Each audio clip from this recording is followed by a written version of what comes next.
तय किया कि WPC के तहत वेज को लेके हम कैसे आगे की रणनीति आय का प्लान करें। लेकिन ग्रुप जो था वो बहुत सारे लोग थे और बहुत उतनी तैयारी नहीं थी, तो बहुत सारे तो व्यक्तिगत मुद्दे आ रहे थे। लेकिन मोटा मोटी जो हमने तय किया वो मैं बता रहा हूँ। लेकिन मुझे लग रहा है कि मैं साथियों सभी के लिए सुझाव है मेरा कि जितने संगठन यहाँ पे शामिल हैं और उसमें से जो लोग वेज पे काम करना चाहते हैं, अगर उनमें से 2-2, 3-3 लोगों का एक ग्रुप बने तो इसकी एक दूसरी बैठक भी हम ऑनलाइन में भी कर सकते हैं, ताकि हम उस संगठन द्वारा उस राज्य में वेज के काम को, मजदूरी के काम को कैसे आगे बढ़ाए, उस पर एक समझ के साथ हम चर्चा हो और आगे का रास्ता तय करें।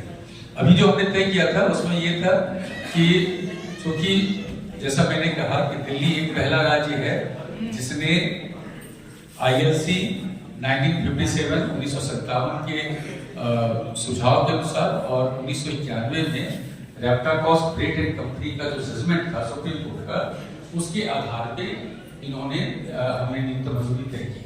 लेकिन अभी देश में तो 29 राज्य हैं, 6-7 हमारे केंद्र शासित प्रदेश हैं, उनका क्या होगा? केरल में वेज अच्छा है, बाकी राज्यों में तो नहीं है ना।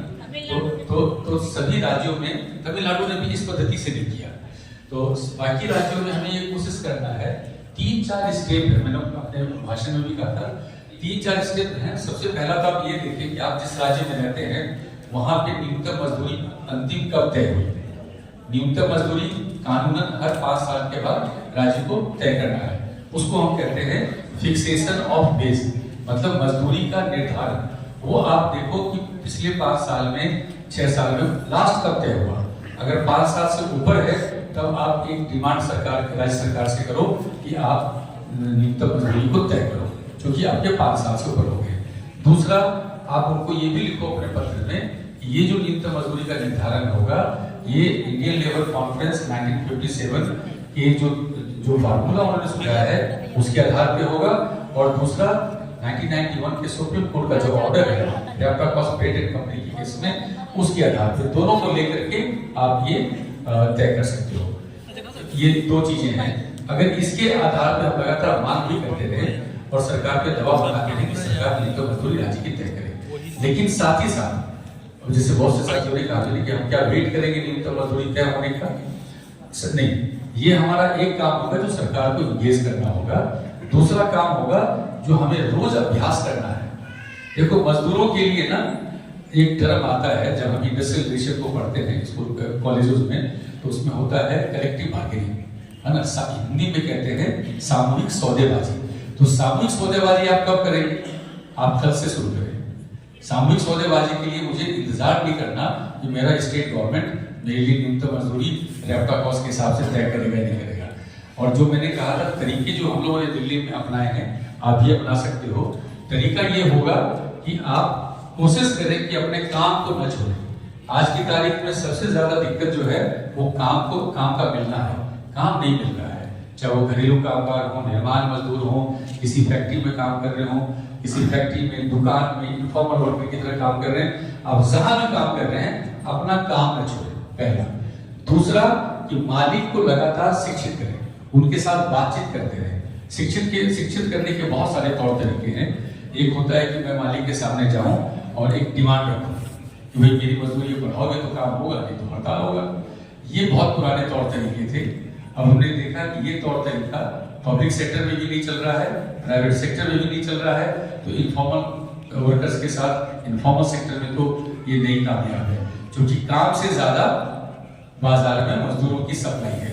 तो कोशिश करो कि इसमें आप मालिक को अपने साथ लगातार इंगेज करो।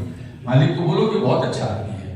जब किताब बहन जी, आंटी जी, अंकल जी, दीदी जी, भैया जी, भाभी जी, आपने मुझे 200 रुपए कम दिए हैं, ये स्ट्रैटेजी अपनाओ। एक बार सलाह मांग के अपने अपने समूह में एक बार बातचीत करो, कैसे इस रणनीति को लागू करेंगे, इस रणनीति को लेके चलो। गारंटी है, देखो सामने वाला भी इंसान है। कई बार ऐसा भी हो सकता है कि सामने वाले को दिल्ली का न्यूनतम मजदूरी नहीं पता, आप राजस्थान यूपी से तो आपकी मजदूरी नहीं पता, वो बाजार की मजदूरी के द्वारा गवर्न होता है। हमको उसको बताना है कि बाजार की मजदूरी अगर कम है तो सरकार की मजदूरी अगर ज्यादा है तो वो क्या है। ये इंगेजमेंट लगातार करते रहेंगे तो मुझे लग रहा है कि हम मजदूरी वाले हिस्से को एड्रेस कर पाएंगे, एक अच्छी मजदूरी ले पाएंगे। लेकिन यहीं पे काम मत रुकना। वो ग्रुप में चर्चा नहीं हुआ, लेकिन मैं इसको चाह रहा था सब जोड़ो। हमारे पास महिला और पुरुष की मजदूरी में भी हमेशा असमानता है। किसी भी जगह जाओ, लेबर चौक पे जाओ, किसी फैक्ट्री में जाओ, तो पुरुषों की मजदूरी हमेशा महिला की मजदूरी से ज्यादा होती है। लेकिन जैसा मैंने बताया कि हमारे पास तो कानून है, अगर कोई मालिक इस तरह से गैर बराबरी मजदूरी देगा तो उसके खिलाफ हम एक्शन ले सकते हैं। एक्शन पे मत जाओ, क्योंकि तुम्हारे कानून वैसे ही कमजोर हो रहे हैं लेबर कोड अन्य तरीकों से।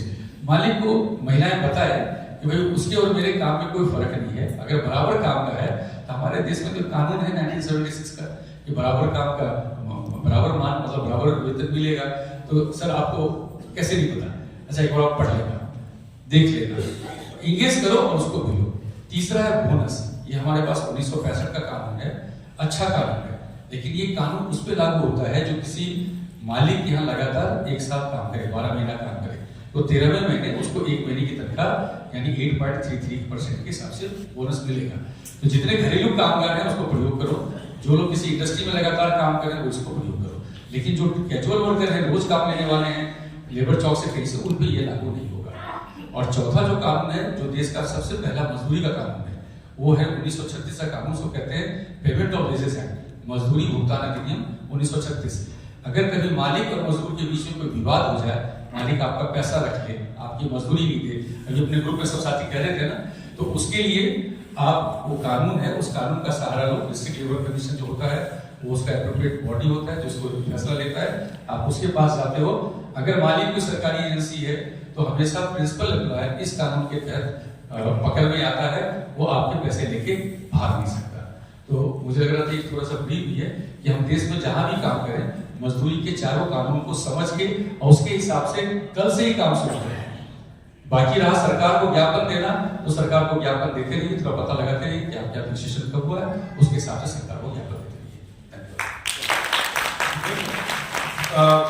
एक ज्ञापन हम बना देंगे आपके थोड़ा गाइडेंस में, और हिंदी और इंग्लिश में, और जितने भी लोग यहाँ काम कर रहे हैं, चाहे वो डोमेस्टिक वर्कर्स हो, कंस्ट्रक्शन वर्कर्स हो, प्लांटेशन वर्कर्स हो, चाय बागान के मजदूर हो, कोई भी सेक्टर में काम, चाहे वो कॉन्ट्रैक्ट वर्कर्स हो, वेज का जो पूरा जो डिबेट है उसको लेकर ज्ञापन, और जो भी हम जहां पे भी देश में है WPC के साथ या उसके बियॉन्ड भी लोग हैं, तो एक मीटिंग करके थोड़ा सा आप आपको रिपोर्ट कर करेंगे, ठीक है? बहुत बहुत धन्यवाद, थैंक यू।